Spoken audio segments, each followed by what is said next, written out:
यही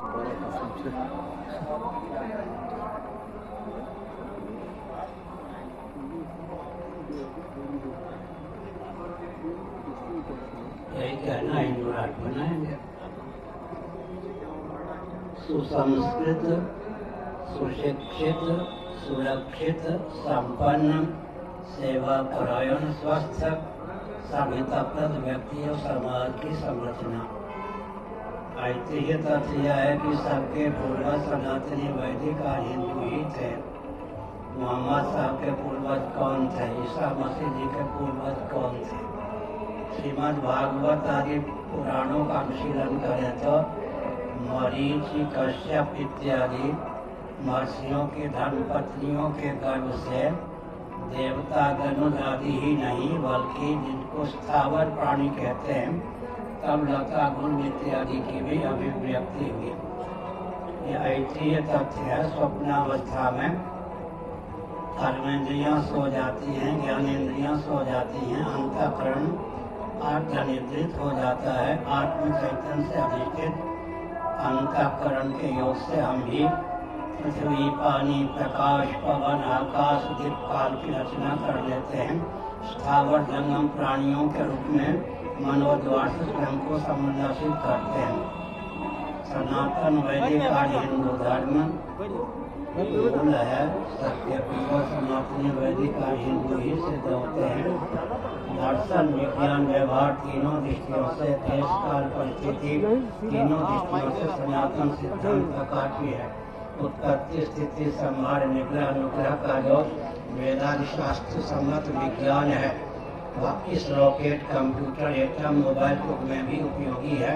बल्कि atom, rocket, computer, mobile की संरचना भी वैदिक सिद्धांत के अनुसार ही हुई है। इस प्रकार से सबके पूर्वज सनातनी वैदिक और हिंदू ही थे। मैं संकेत करता हूँ बुश महोदय, जिनके पिता अमेरिका के राष्ट्रपति रह चुके थे।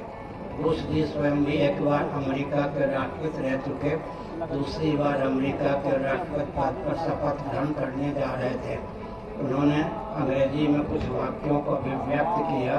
हिंदी में इस प्रकार हम कह सकते हैं। उन्होंने कहा, मैं क्रिश्चियन हूँ, बाइबल में आस्था तो है परंतु बाइबल में सृष्टि संबंधी जो जानकारी है आधुनिक विज्ञान और वैज्ञानिकों के द्वारा निरस्त है। इतने अंशों में मैं बाइबल के प्रति आस्थान्वित नहीं हूँ। जिन्होंने विश्व को वैदिक मैथमेटिक्स दिया गोवर्धन मठ पीठ के 143 में मान्य जगत गुरु शंकराचार्य श्री भारती कृष्ण जी महाभाग, उन्होंने सनातन धर्म नामक ग्रंथ में लिखा है, गीता का जितना अंश बाइबल में है उतना अंश खींच लें तो कुछ भी मानने योग्य नहीं रह जाता। इस प्रकार से कोई हमें चुनौती दे संभव नहीं। मैं संकेत करता हूँ, महायंत्र के मूल में मन यंत्र होता है, यंत्र के मूल में तंत्र होता है, तंत्र के मूल में मंत्र होता है। मंत्र का अर्थ है पृथ्वी, जल, तेज, वायु, आकाश, अव्यक्त और आत्मा मानव सिद्धांत। तंत्र का अर्थ है यंत्र तक मंत्र को, सिद्धांत को पहुंचाने की प्रक्रिया, प्रोसेस या मेथड। यंत्र का अर्थ होता है जिसके द्वारा उत्पत्ति, स्थिति, संहार, निग्रह, अनुग्रह, संयक पंचकृत्य में एक या एक से अधिक कृत्य का निर्वाह हो। महायंत्र का अर्थ होता है वैकल्पिक प्रज्ञा शक्ति, प्राण शक्ति संयुक्त यंत्र। इस प्रकार ही महायंत्र की दृष्टि से, यंत्र की दृष्टि से, तंत्र की दृष्टि से, मंत्र की दृष्टि से भी वैदिक वाङ्मय परम समृद्ध है। अंत में मैं संकेत करता हूँ, शुक्र नीति का अनुशीलन कीजिए। विद्या के 32 प्रभेद में अन्य प्रभेदों का सन्निवेश हो जाता है। कला के 64 प्रभेद होते हैं। 64 कलाओं में अन्य कलाओं का सन्निवेश हो जाता है।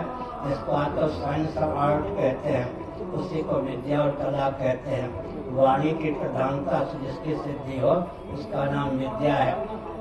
मूक व्यक्ति के द्वारा या मौन रहकर भी जिन कृत्यों का संपादन हो, चटाई बिनना इत्यादि, उनका नाम कला है। अर्थात सकल विद्या और कला में हमारे पूर्वज निष्णात थे।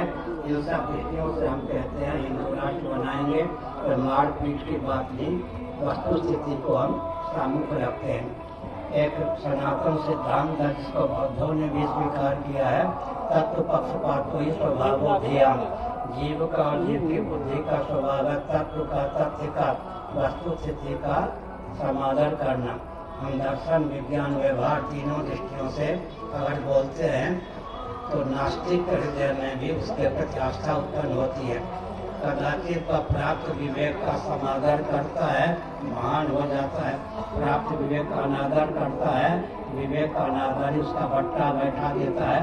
फिर सबसे कोई बम गोले बारूद की आवश्यकता नहीं होती।